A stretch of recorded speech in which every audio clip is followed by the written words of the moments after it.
casa. Hoje a palestra vai ser a carta do nosso irmão Rogério, trabalhador aqui da casa já de muitos anos. E Fraternidade na visão espírita. O tema vai ser fraternidade na visão espírita. Maternidade na visão espírita, desculpa. A gente está ao vivo no Facebook e posteriormente a gente vai estar no YouTube também. Vamos começar aqui com a página, capítulo 62 do livro Vinha de Luz, pelo Espírito Emmanuel, psicografia de Francisco Cândido Xavier. Resistência ao mal. Eu, porém, vos digo que não resistais ao mal. Jesus, está em Mateus isso, tá? Os expoentes da má-fé costumam interpretar falsamente as palavras do Mestre com relação à resistência ao mal. Não determinava Jesus que os aprendizes se entregassem inertes às correntes destruidoras. Aconselhava a que nenhum discípulo retribuísse violência por violência. Enfrentar a crueldade com armas semelhantes seria perpetuar o ódio e a desregrada ambição no mundo. O bem é o único dissolvente do mal, em todos os setores, revelando forças diferentes. Em razão disso, a atitude requisitada pelo crime jamais será indiferença, e sim a do bem ativo, enérgico, renovador, vigilante e operoso.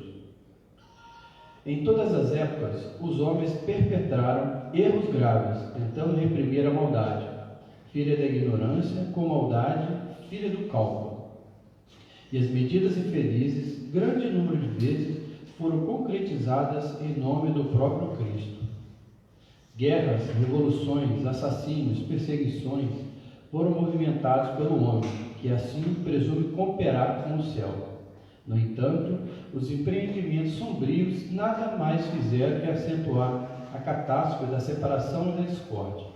Semelhantes revides sempre constituem pruridos de hegemonia indébita do sectarismo pernicioso dos partidos políticos, nas escolas filosóficas e nas seitas religiosas, mas nunca determinação de Jesus. Reconhecendo antecipadamente que a miopia espiritual das criaturas lhe desfiguraria as palavras, o mestre reforçou a conceituação, asseverando: eu, porém, vos digo, o plano inferior adota padrões de resistência, reclamando olho por olho, dente por dente. Jesus, todavia, nos aconselha a defesa do perdão 70 vezes 7, em cada ofensa, com bondade diligente, transformadora e sem fim. Acho que nessa passagem aqui, Jesus ele deixa bem claro que o amor é o único caminho para a gente conseguir se libertar, né? Então, em nome de Deus e de religiões, guerras foram travadas, a gente ainda entra em contenda com o irmão por conta de opiniões acerca de religião. Então, assim, o que a gente está fazendo isso? Eu acho que é entender que o outro ainda está em dificuldade e asseverar e seguir pelo caminho do bem e do amor. Vamos fazer a nossa prece e passar a palavra para o nosso irmão, então. Divino Mestre, mais uma vez a gente se encontra aqui, reunidos em seu nome. Que a gente possa transmitir nessa manhã a todos aqueles que estão aqui presentes, encarnados e desencarnados, palavras de reflexão. Que a gente possa sair daqui renovado com o que o nosso irmão vai falar. Que os mentores eles possam intuir para proferir uma palestra proveitosa. Que nossos mentores aqui da casa, eles estejam também em sintonia com todos nós. Assim seja, obrigado, meu Pai. E assim a gente passa a palavra para o nosso irmão Rogério, sabendo já da grande capacidade dele, e a gente vai estar aqui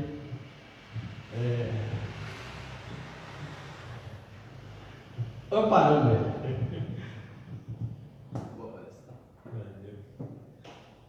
Pedir licença aqui para tirar a máscara.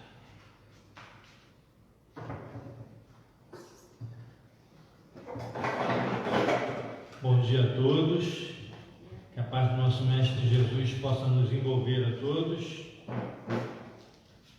A gente se propôs hoje a falar um pouco sobre a maternidade na visão espírita, já que hoje é o comemorado o Dia das Mães. A gente quis trazer esse estudo. Então a gente vai desenvolver um pouquinho esse tema. Eu vou plagiar um amigo aqui e vou começar fazendo essa pequena homenagem às mulheres, trazendo esse poemazinho aqui. Meu nome é mulher. No princípio, eu era Eva, nascida para a felicidade de Adão, e meu paraíso tornou-se trevas, porque ousei libertação. Mais tarde fui Maria, meu pecado remiria, dando àquele que traria a salvação. Mas isso não bastaria para eu encontrar perdão. Passei a ser Amélia, a mulher de verdade, para a sociedade. Não tinha a menor vaidade, mas sonhava com igualdade. Muito tempo depois, decidi: não dá mais. Quero minha dignidade. Tenho meus ideais, mas o preconceito atroz, meus 129 nomes queimou. Então, o mundo acordou diante da chama lilás. Hoje, não sou só esposa ou filha, sou pai, mãe, arrimo de família. Sou ourives, taxista, piloto de avião, policial feminina, operária em construção. Ao mundo, peço licença para atuar onde quiser. Meu sobrenome é competência, o meu nome é mulher. Esse poema, ele dá margem já para a gente começar uma reflexão, porque ele mostra a trajetória da mulher, mostra o seu desenvolvimento ao longo do tempo. No início, companheira de Adão, mulher simples, inocente, ignorante como todos nós fomos criados, sujeita aos erros das experiências do caminho. Mais tarde, mostra ela na posição de Maria,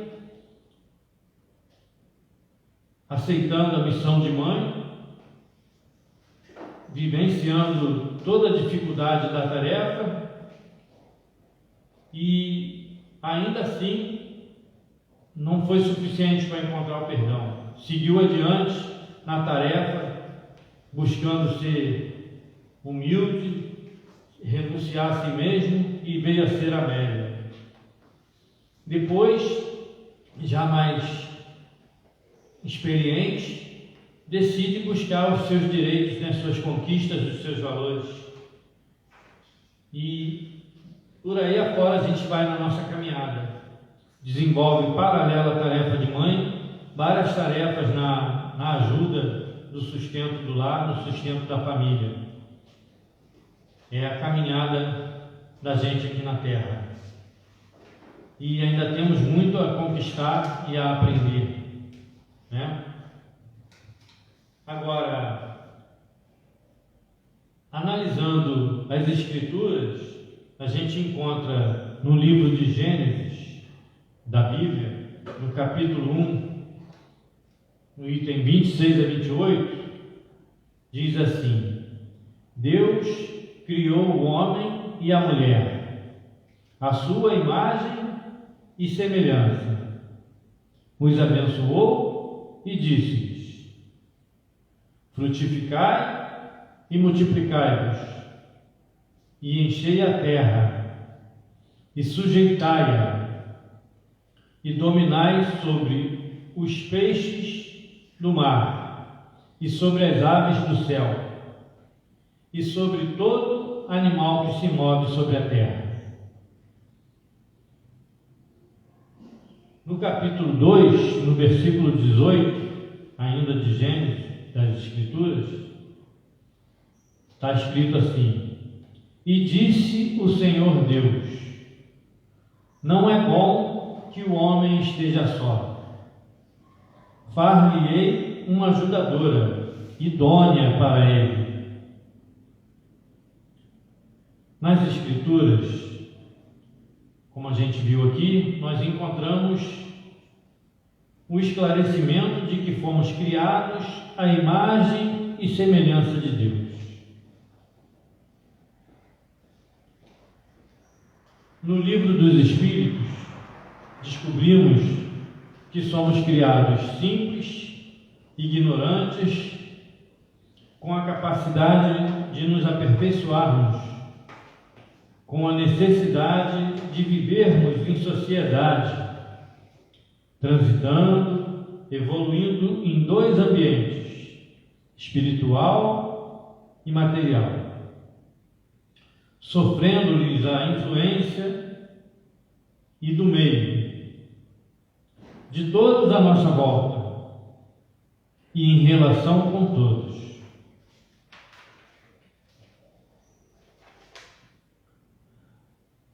Em O Livro dos Espíritos, parte 2, capítulo 4, as questões 200 a 202, fala sobre o sexo nos espíritos.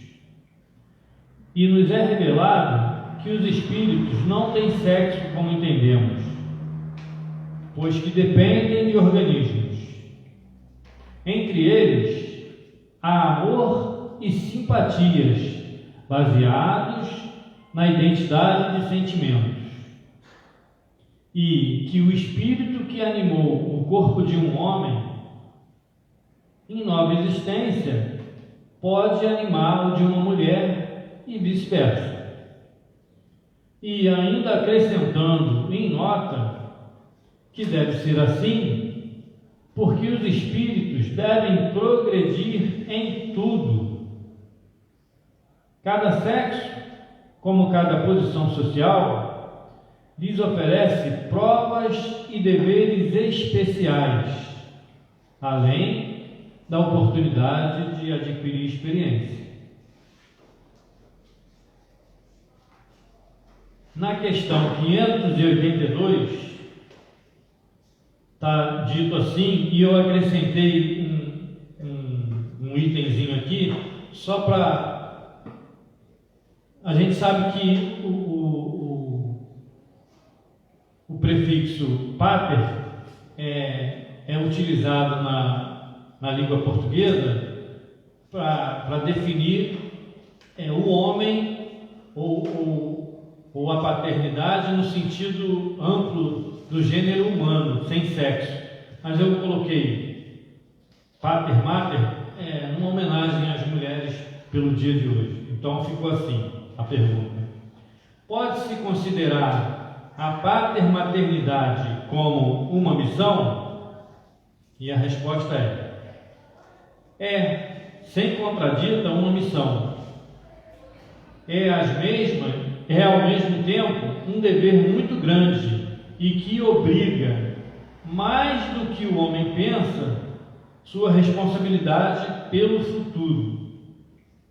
Deus colocou o filho sob a tutela dos pais e mães para que estes o dirijam no caminho do bem, e facilitou sua tarefa dando-lhes uma organização frágil e delicada que o torna acessível a todas as impressões. Mas há os que se ocupam mais em endireitar as árvores do seu jardim e as fazem produzir muitos bons frutos, que endireitar o caráter de seu filho. Se este sucumbe por sua falta, carregarão a pena, e os sofrimentos do filho, na vida futura, recairão sobre eles, porque não fizeram o que dependia deles para o seu adiantamento no caminho do bem. E aqui, sobre a ótica espírita, se fomos criados à imagem e semelhança de Deus, como pais, temos que agir com os nossos filhos tal como Deus age conosco.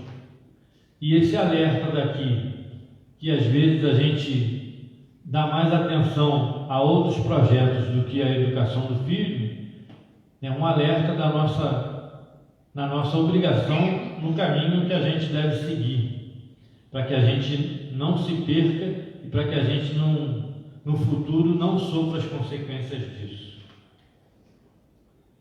Nas questões 819 e 821, vem o esclarecimento sobre a fisiologia diferenciada da mulher, adaptando-a às funções que ela precisa desenvolver, diferentemente das do homem. Porém, ambos se entreajudando, e a importância delas, visto que cabe à mulher transmitir as primeiras noções de vida aos filhos. Na questão 890, o esclarecimento quanto ao amor maternal, que vai além do período de crescimento e ultrapassa até mesmo as barreiras dessa vida. A doutrina dos Espíritos nos esclarece ainda que, para facilitar a nossa evolução, precisamos reencarnar tantas vezes quantas forem necessárias. E nas questões 122, 181, 252, a gente encontra, versando sobre isso, e que nesse processo, devido à nossa falta de conhecimento e experiência, às vezes prejudicamos nossos semelhantes e nos vinculamos a eles em vidas futuras para reparar esses prejuízos e nos harmonizarmos pelas leis da vida, que é a lei de amor, e é assim que formamos as famílias que vêm a ser a família universal. Como disse o Cristo, um só rebanho, um só pastor. Ainda nesse processo, a mulher encarnada se une ao homem, recebe deste o sêmen, que se une ao óvulo no seu ventre e começa a desenvolver-se no fenômeno da vida. Na pergunta do Livro dos Espíritos, número 344, está escrito assim: em que momento a alma se une ao corpo? E a resposta é: a união começa na concepção, mas não se completa senão no momento do nascimento. Vai além, eu parei por aqui. Eu fiz uma reflexão sobre a expressão Gênese, que quer dizer origem, criação, nascimento.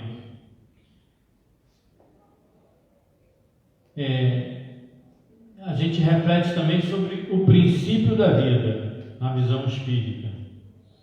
E ela se dá a partir da união do princípio vital com a matéria, que dá vida ao corpo orgânico.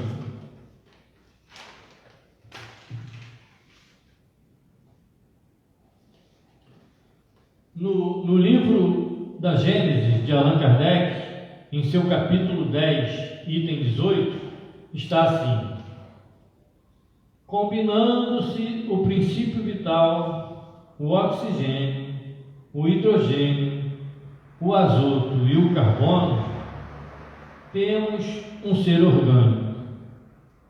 Sem a combinação desses últimos ao princípio vital, teríamos somente um corpo mineral ou inorgânico. Ainda no livro da Gênesis, agora no capítulo 11, item 7, está assim: sobre o princípio espiritual, sabemos que existe, que é independente do princípio vital, mas não sabemos sua origem. Sabemos que a partir dele e da sua transformação, Deus criou os espíritos. Todos têm o mesmo ponto de partida. Todos criados simples e ignorantes, com igual aptidão para progredir pelas suas atividades individuais, e que todos atingirão o grau máximo da perfeição com seus esforços pessoais. E que os mundos materiais têm a finalidade de fornecer aos espíritos elementos de atividade ao seu desenvolvimento. Nos itens seguintes, explica sobre a união do espírito e a evolução de ambos, como a gente viu no início, como eu falei um pouquinho antes. No item 17, fala do espírito em essência. Diz que ele é um ser indefinido e abstrato, impedido de agir diretamente sobre a matéria, necessitando de um intermediário. Precisa de um envoltório fluídico, sua parte integrante, semimaterial. Pertence à espiritualidade pela natureza etérea e, ao mesmo tempo, à matéria pela sua origem, e é extraído do fluido cósmico universal. É chamado de perispírito e faz do espírito, que é um ser abstrato, tornando-o um ser concreto, definido, apreensível pelo pensamento e apto a atuar sobre a matéria tangível, modelador da matéria pela vontade, através do pensamento, repercutindo no espírito as sensações que os agentes exteriores produzem. No período em que o espírito tem de encarnar num corpo humano, em vias de formação, um laço fluídico e expansão do perispírito o liga ao germe, que o atrai por uma força irresistível desde o momento da concepção. À medida que o germe se desenvolve, o laço encurta.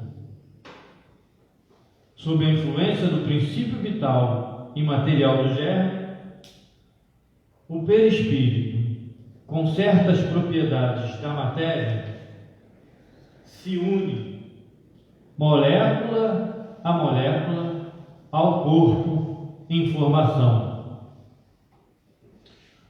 donde o poder dizer-se que o espírito, através do perispírito, se enraiza ao germe. Quando este atinge um nível pleno de desenvolvimento, completa a união, nascendo então o ser para a vida exterior. É muito esclarecedor essa passagem aqui do Gênesis, porque mostra desde a origem do espírito, a sua evolução e ao projeto que Deus tem para nós e como Ele organizou o desenvolvimento do espírito através do contato com a matéria, unindo o espírito à matéria, esclarecendo como se dá essa união com o terceiro elemento, que é o perispírito, demonstrando todo esse processo para a gente. Daí o parto, já na ótica humana. Durante a gestação, a mulher encarnada percebe toda uma alteração fisiológica e outra emocional, devido à presença do espírito que animara esse corpo. Sofre-lhe as influências, daí a ligação profunda com ele, e que lhe estimulará os cuidados maternais. Voltando ao Livro dos Espíritos, na questão 912, está assim: qual é o meio mais eficaz de se combater a predominância da matéria, da natureza, predominância da natureza corporal? E a resposta é praticar a abnegação de si mesmo. Eu trouxe essa pergunta para a gente refletir, já que a gente falou da origem do espírito, da sua necessidade de evolução, já que fomos criados à imagem e semelhança de Deus, e da experiência do espírito como mulher nesse processo de trazer ao mundo um outro espírito para ajudá-lo na evolução. Eu trouxe essa pergunta para a gente meditar na importância do nosso comportamento na vida e do esforço que a gente deve fazer para conseguir evoluir. E a resposta a essa pergunta é bem curta, ela é simples, ela é bem sucinta. Ela diz assim: praticar a abnegação de si mesmo. E o que é abnegação? É a ação caracterizada pelo desprendimento e altruísmo, em que a superação de tendências egoísticas da personalidade é conquistada em benefício de uma pessoa, causa ou princípio. É a renúncia à vontade própria. Então, é a maneira da gente evoluir, um cuidado que a gente deve ter.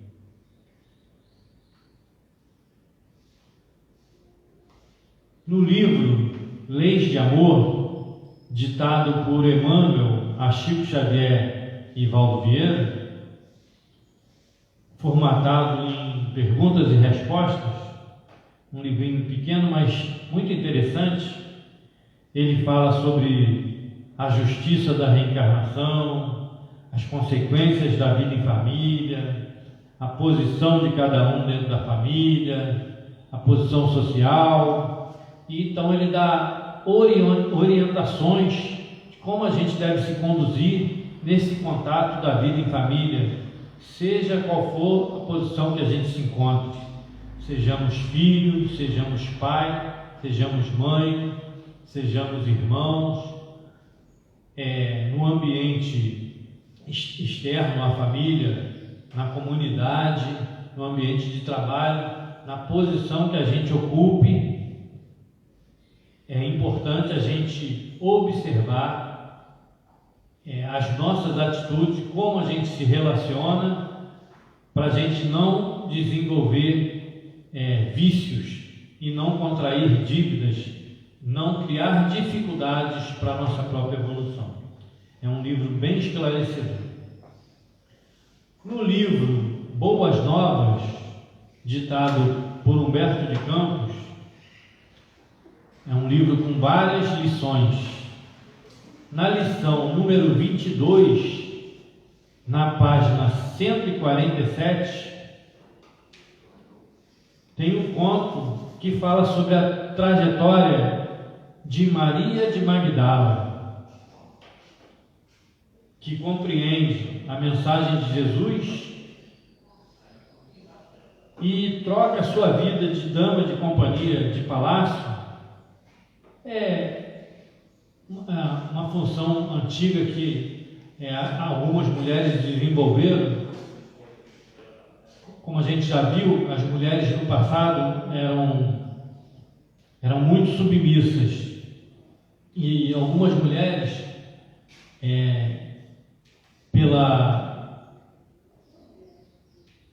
pelo desrespeito do homem a elas, eram jogadas em determinadas posições, porque eles pegavam essas mulheres muitas das vezes à força, ou seduzindo-as, iludindo-as,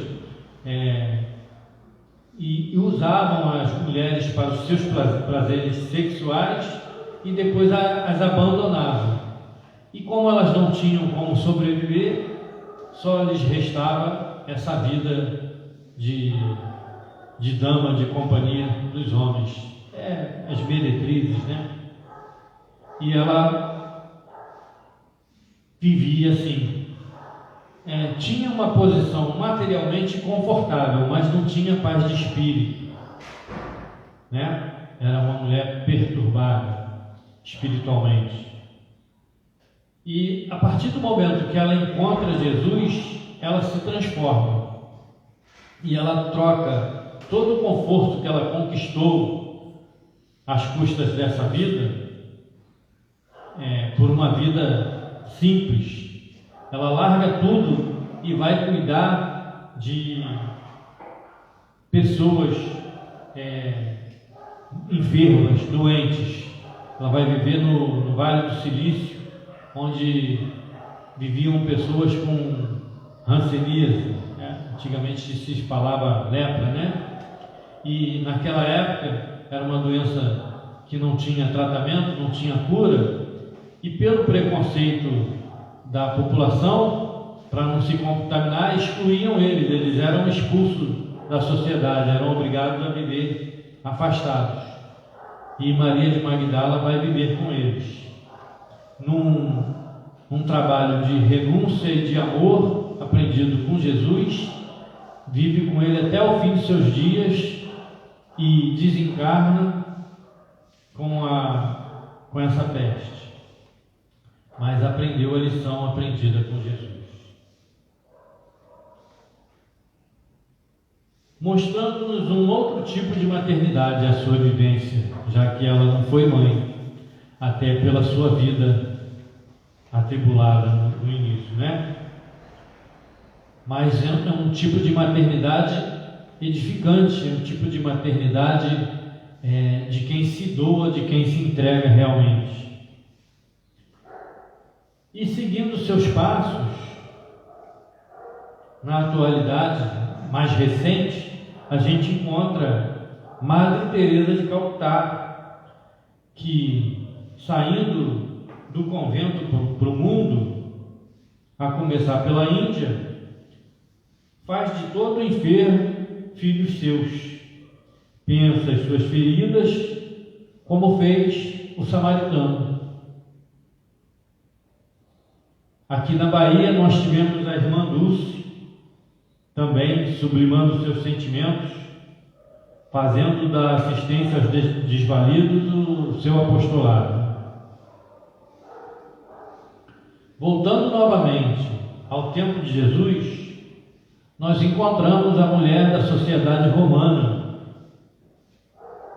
Joana de Cusa, que, após conhecer o Mestre e ouvindo as suas prédicas, no momento mais íntimo com ele, queixa das suas dificuldades como esposa, mas Jesus lhe conforta o coração e lhe incentiva a cuidar, a continuar na sua tarefa de esposa fiel, né? Então a gente denota aí que em qualquer lugar que a gente se encontre, em qualquer atividade que a gente esteja, a gente vai encontrar dificuldades, mas a gente deve perseverar e utilizar todo o conhecimento, toda a informação que Jesus trouxe para nós a respeito da vida, a respeito de como nos conduzir na vida, para com os nossos semelhantes, para com os nossos próximos. E Joana volta para casa e continua ao lado do seu companheiro, com a vida atribulada que ele tem, com a vida voltada para a vida pública e para os interesses egoísticos dele e do império. Mais tarde, por seguir as orientações do mestre, ela é perseguida pelo próprio império e foi presa, ela e o filho, né? E no momento máximo de se cumprir a sua sentença, dão a oportunidade a ela de se livrar da sentença, se ela simplesmente dissesse publicamente que não acreditava no Cristo. E seu filho, desesperado, querendo conservar a vida, pede para ela fazer isso. Mas ela pede ao filho que se cale, que ele não sabia o que estava dizendo, e morre testemunhando sua fé ao Cristo, sendo recebida na espiritualidade pelos espíritos maiores. Ainda no livro Boas Novas, na lição 15, a página, aliás, isso está na lição 15, na página 99. E continuando aqui, a gente vai encontrar agora Lucas narrando como se deu a gravidez de Isabel e de Maria no Evangelho de Jesus. Depois, no Evangelho de João, no capítulo 19, a partir do versículo 25, vem a descrição do sofrimento de Maria durante a paixão do Cristo. E aí, mais uma vez, Humberto de Campos empresta o seu talento e narra a lição 90, a partir da página 196. Ele mostra toda a trajetória de Maria, a nossa mãe por excelência, em que ela relembra toda a sua maternidade, desde a infância de Jesus, desde os primeiros momentos que ele cresce, quando ele se transvia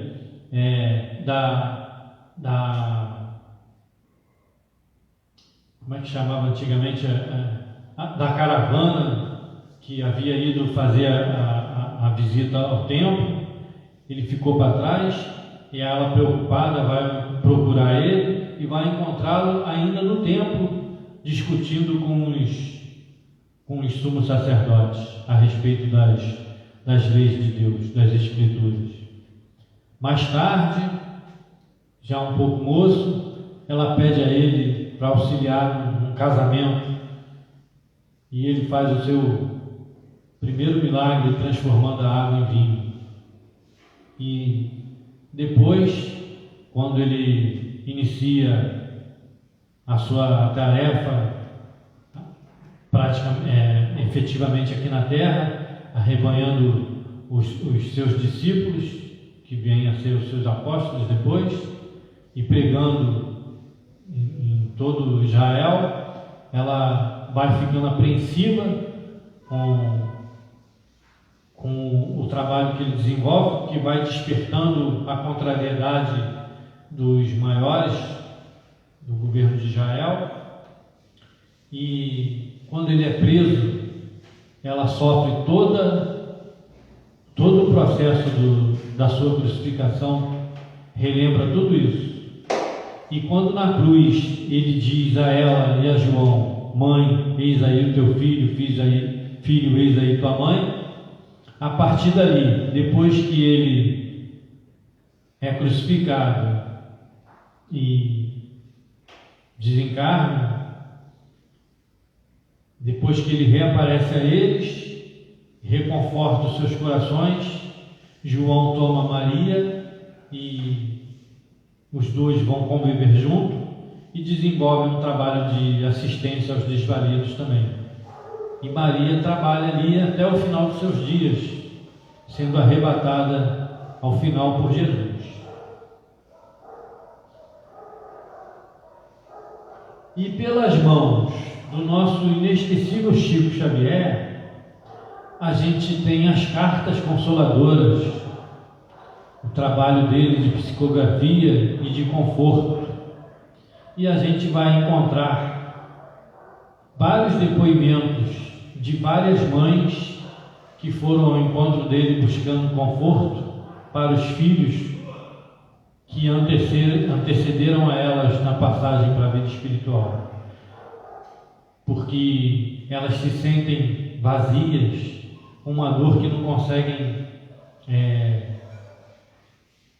conseguem superar, e aí recebem a confirmação de que a vida prossegue e de que seus filhos vivem e estão bem. E a gente tem Dona Nícia, que questionava muito a Deus depois que perdeu o filho, porque ele levou seu filho. Era católica, passou a odiar Nossa Senhora Aparecida, porque se revoltou, não entendia. Tinha outros filhos, tinha uma filha e a filha chegou a se sentir abandonada, porque ela já não dava tanta atenção, inconsolável que estava com a perda do filho.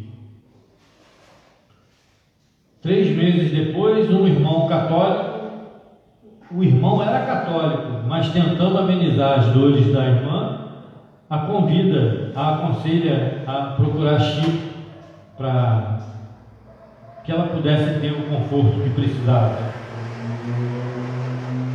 Chico lhe diz que ela não perdeu ninguém e ainda revelou que uma outra que a acompanhava estava grávida.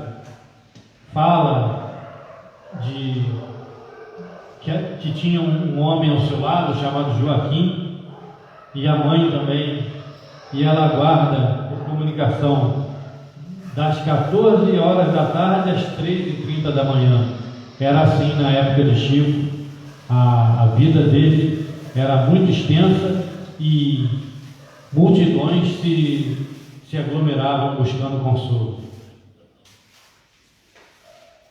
Vô Joaquim e vó Odalina me trouxe para dizer umas palavras. Ele disse a ela, e disse que não se morre.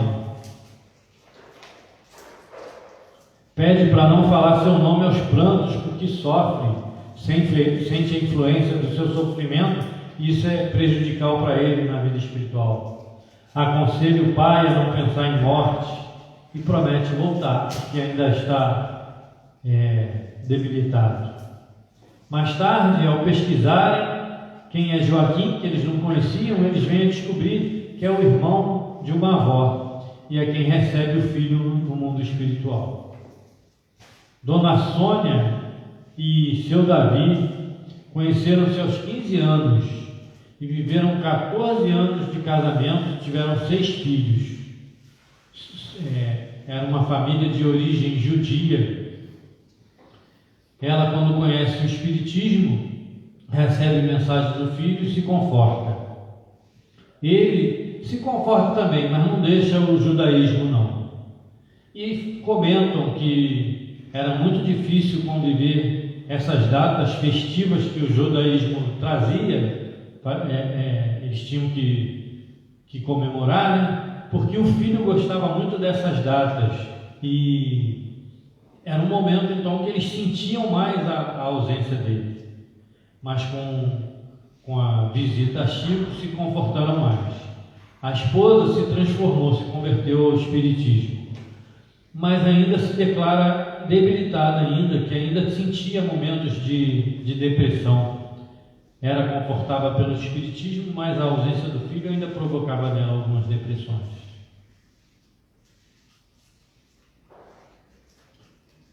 Ela, desorientada com a perda do filho, e ele revoltado com Deus, repensaram a relação com Deus e com a ajuda do Chico, aos 13 de agosto, recebem a primeira carta do Roberto, que era no Dia dos Pais. A mãe sentiu ouvido perto deles e ele diz que foi recebido na espiritualidade pela avó da mãe e pelo avô do pai.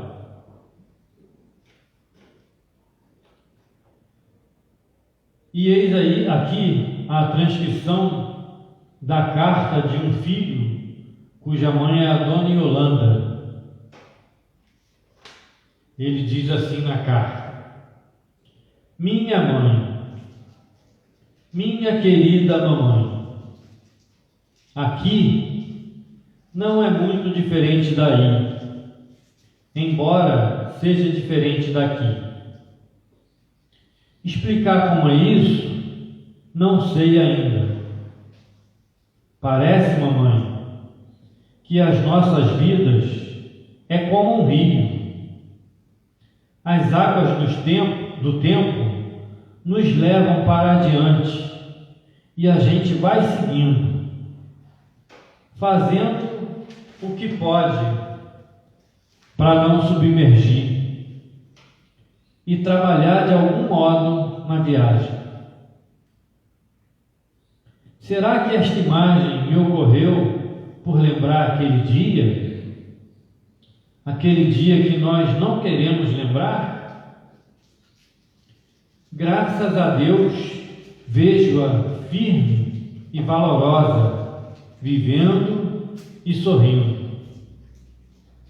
Não avalia o que foram para mim os primeiros tempos, as suas aflições e angústias, suas palavras e perguntas de dor, buscando saber a razão do que aconteceu.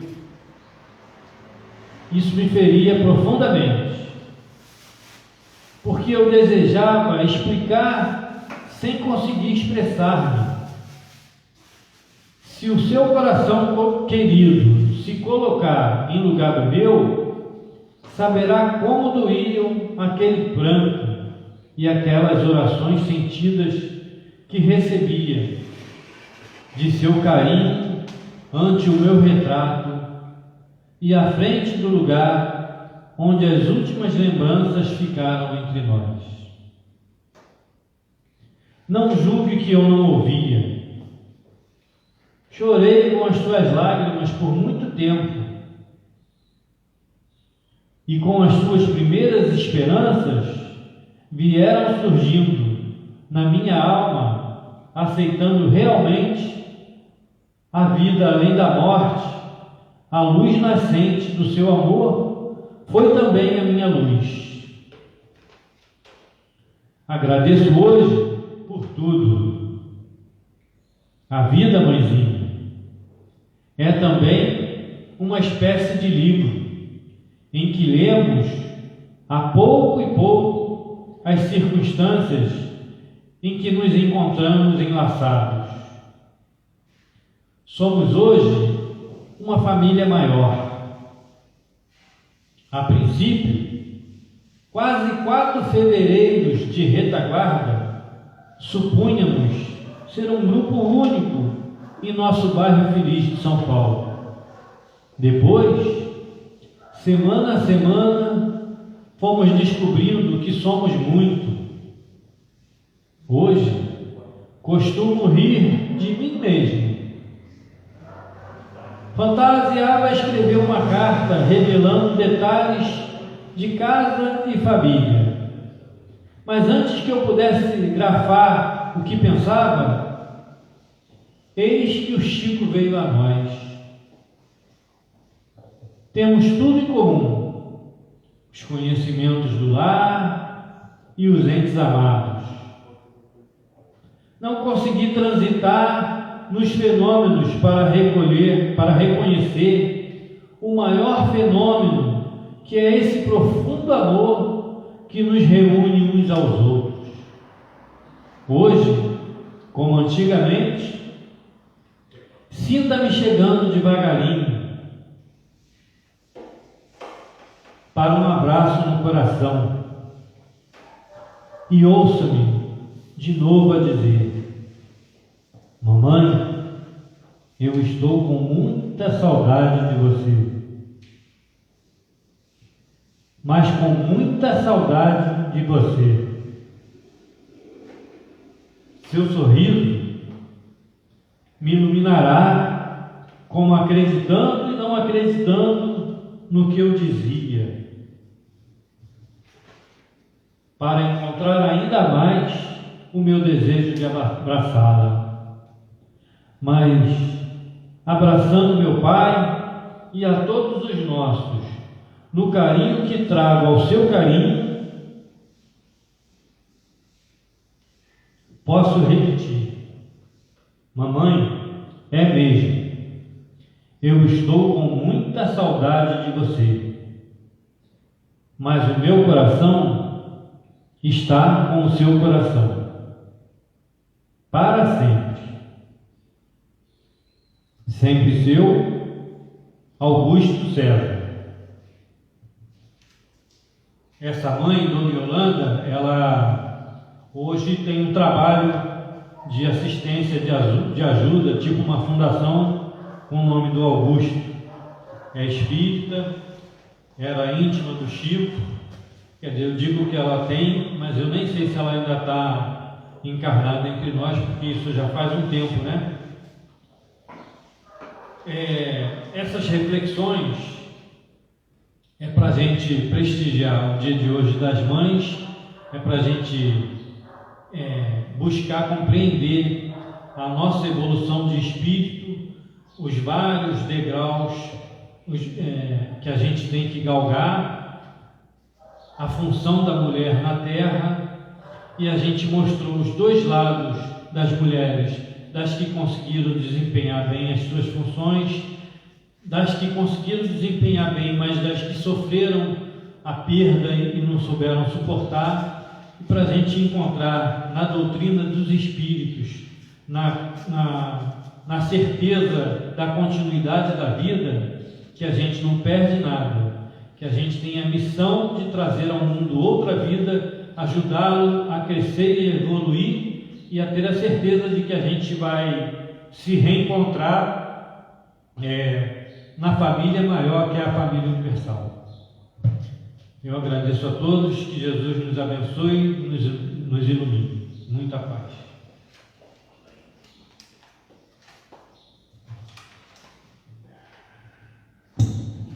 Agradecer ao Rogério pela palestra, ele ficou emocionado aqui, a gente fica até também emocionado. Um bom Dia das Mães a todos, que a gente possa assim, fazer as nossas reflexões, né, diante do que ele falou. A mãe exerce um papel sublime, né, que é de receber na carne o espírito e conduzi-lo para o bem. Esse é o papel da mãe, né? Então, a mãe é algo que a gente deve estar grato sempre. E na próxima quarta-feira, palestra com a Thaís, não posso servir a dois senhores. E vamos encerrar então. Algum comentário? Não? Ô Rogério, aproveitar que você está emocionado, você quer fazer? Tá bom.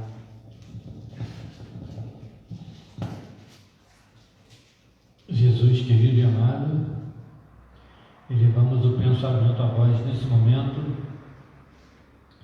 pedimos a vós, e a gente sabe que tu atende, porque quando estamos reunidos em teu nome, tu está entre nós.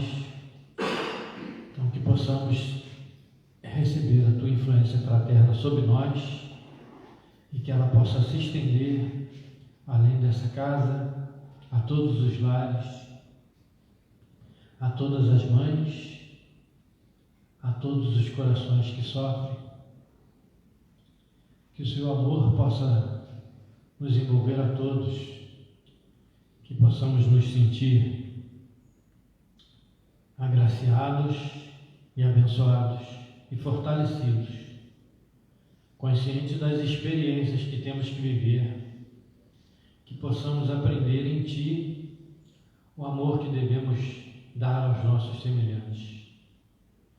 Que possamos ter a força e a coragem de nos desvencilhar de toda a influência da matéria, que possamos aprender a subjugá-la, porque ela é instrumento para a nossa evolução, que não seja instrumento de viciação nem de prisão.